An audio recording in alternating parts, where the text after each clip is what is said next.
اس دنیا میں بندہ بچ کے نہیں جا پائے گا، اس دنیا میں بھی نہیں بچے گا۔ اس دنیا میں بھی اللہ نے کس کو چھوڑا ہے؟ اللہ نے نمرود کو معمولی مچھر مکھی سے تباہ و برباد کر ڈالا۔ اس دنیا میں فرعون جیسے 400 سالہ زبردست حاکم 4 دن نہیں، 4 مہینہ نہیں، 4 سال نہیں، 400 سال جو اس روئے زمین پر کا ایک حصہ مصر ہے وہاں کا حاکم بنا رہا، ظلم کرتا تھا تاکہ کوئی میرا مد مقابل نہ کھڑا ہو۔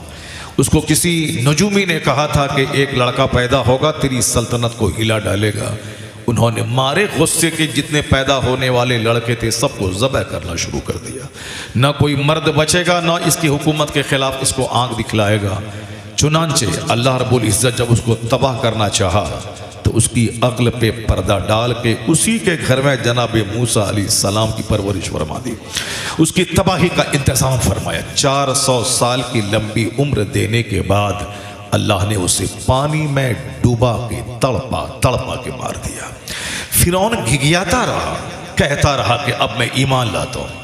اللہ نے کہا الآن وقد عصیت قبل وکنت من المفسدین، ابھی تو ایمان لاتا ہے، ابھی جب موت کو دیکھا ڈوبنا لگا تب کہتا ہے کہ میں ایمان لاتا ہوں۔ جیسے عام طور پر سماج کا یہی طور طریقہ ہوتا ہے، جب مصیبت میں پھنستا ہے تب بندہ مولانا کو یاد کرتا ہے، تب دعا تعویذ کے لیے پیر صاحب کے پاس دوڑتا ہے، تب وہ مسجد میں دوڑتا ہے، اور جب خوشحال ہے، صحت مند ہے، دولت بھی آ رہی ہے، آمدنی بھی اچھی ہے، کون مولانا، کیسا پیر، کیسی تعویذ، کیسی دعا، کیسی مسجد، کیسا نفل، کچھ نہیں۔ اس وقت وہ پیسے کے بل پہ ڈکاریں لیتا ہے، سینہ تان کے چلتا ہے کہ پورے پیپل سانہ کو تباہ و برباد کر دیں گے، کون ہے جو میری طرح کماتا ہے، میری طرح کھاتا ہے۔ جب اللہ تبارک و تعالی ایک کانٹا پیر میں چبھا دیتا ہے، وہ کانٹا جب کینسر اور ناسور کی شکل لے لیتا ہے، اب جب اس کو لگتا ہے کہ اب میں دنیا چھوڑ کے چلا جاؤں گا، اب وہ گھگیا کے سب سے معافی مانگنے لگتا ہے۔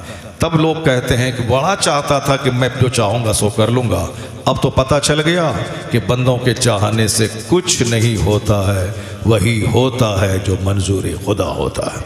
اللہ تعالیٰ بڑے بڑے گھمنڈیوں کو توڑ ڈالا، چھوٹا سا گھر بنا کے، چھوٹی سی گاڑی خرید کے، چھوٹے سے 2-4 بچے پیدا کر کے، خوبصورت بیوی کر کے، 2-4 گاڑی خرید کے کیا اتراتا ہے؟ یہاں تو 1 مہینے تک فرعون چلتا، اپنے باغ میں چلتا۔ آیا ہے روایت میں اتنی دولت اس کے پاس تھی کہ 1 مہینے تک اگر فرعون چلتا تو صرف اپنے باغ میں چلتا، اتنی حکومت اللہ نے دی تھی، اتنا لمبا گھنا باغ اس کا تھا۔ مگر اللہ نے سارے غرور کو توڑ کر اسے پانی میں ڈوبایا، اور ڈوبتے ہوئے کہنے لگا فرعون کہ اب میں ایمان لاتا ہوں، اب مجھ کو معاف کر دیا جائے۔ تو اللہ کہتا ہے نہیں، ایسا نہیں ہوگا، آج ہم تیری لاش بچائیں گے، آج فَالْيَوْمَ نُنَجِّيكَ بِبَدَنِكَ، آج میں تیری ڈیڈ باڈی بچاؤں گا۔ کیوں بچاؤں گا؟ تاکہ تیرے بعد جتنے لوگ آئیں ان کے لیے تو عبرت کا سامان بن جائے۔ لِتَكُونَ لِمَنْ خَلْفَكَ آیَةٌ، قرآن شریف میں آیا ہے کہ جب وہ کہنے لگا کہ میں ایمان لایا تو اللہ کہتا ہے نہیں، فَالْيَوْمَ نُنَجِّيكَ بِبَدَنِكَ لِتَكُونَ لِمَنْ خَلْفَكَ آیَةٌ وَإِنَّ كَثِيرًا مِنَ النَّاسِ عَنْ آیَاتِنَا لَغَافِلِينَ۔ اللہ کہتا ہے یہ اور بات ہے کہ اکثر لوگ نشانیوں سے غافل ہیں، ہدایت سے غافل ہیں، وہ دیکھنے کے بعد اکثر لوگ نہیں مانیں گے، لیکن ہم نے تو عبرت بنایا تاکہ جو جنتی ہے، جو نصیحت پانے والا ہے، جو اللہ سے ڈرنے والا ہے، وہ اس کہانی سے عبرت حاصل کرے، وہ اللہ سے ڈرنے لگے، اپنے دل کو اللہ کے خوف سے بھر ڈالے۔ باقی جو نہیں ڈرے گا اس کے لیے تو آج میں نے جیسے فرعون کو ڈبایا 400 سالہ بادشاہت دینے کے بعد، ویسے ہی تم کو جہنم کی آگ میں ڈال دوں گا۔ جہنم میں اتنا بڑا پیٹ ہے جہنم میں، آج دنیا میں 1000 کروڑ کی آبادی، ابھی دنیا کی جو موجودہ آبادی، جس میں 200 کروڑ مسلمان ہیں، باقی 500-600 کروڑ کرسچن یہود ہیں، باقی 1 کروڑ کے قریب یہودی ہیں، اور باقی اور دوسرے مشرک لوگ 1 کروڑ کے قریب ہیں۔ اس طریقے سے 1000 کروڑ کی آبادی دنیا کی ہے، اور جب سے دنیا بنی ہے جناب آدم علیہ السلام کے بعد سے لے کے اب تک کتنے خراب لوگ پیدا ہوئے، جتنے لوگ ہیں